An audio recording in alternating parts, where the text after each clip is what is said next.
সামনের নাতিকেও সবসময় মাথার উপরেই হয়ে চলেছে। দীপা দীপার দীপা।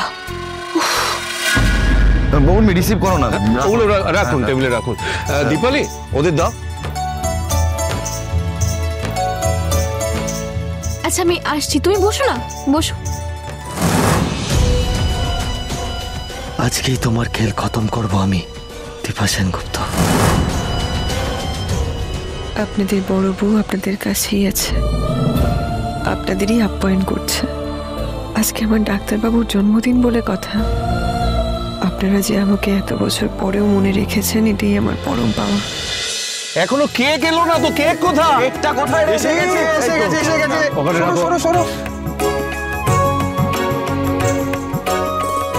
বাহ, কি সুন্দর হয়েছে রে।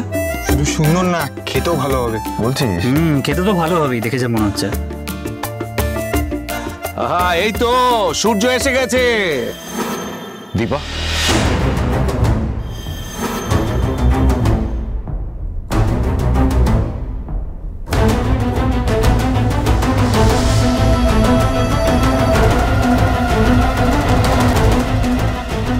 দীপা,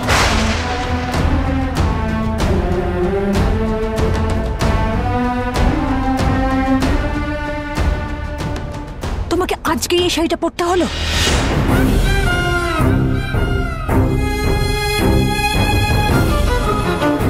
দীপা,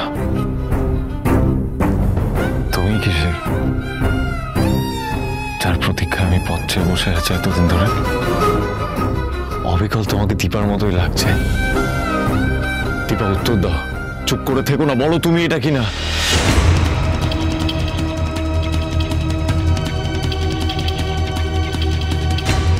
এ কি, সূর্য কাজের লোকের সাথে এটা কি করছে?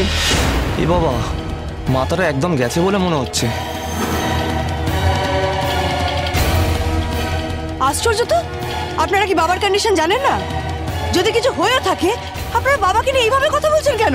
বাড়িতে ডেকে এভাবে অপদস্থ করার কোনো মানেই হয় না।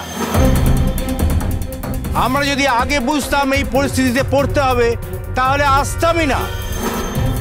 কিছু মনে করবেন না, আমরা আসি। আপনারা যাবেন না, কিছু মনে করবেন না।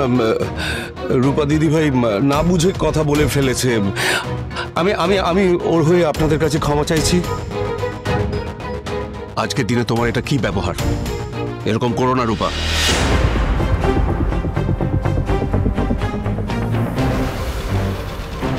বাবা, বাবা, ও তো দীপালি, তোমার মনে নেই? তুমি তো এই শাড়িটা কালকে দীপালিকে দিয়ে দিয়েছিলে। তুমি এসো আমার সাথে, এসো এসো। আয় দাদাই, কেকটা কাটি আমরা।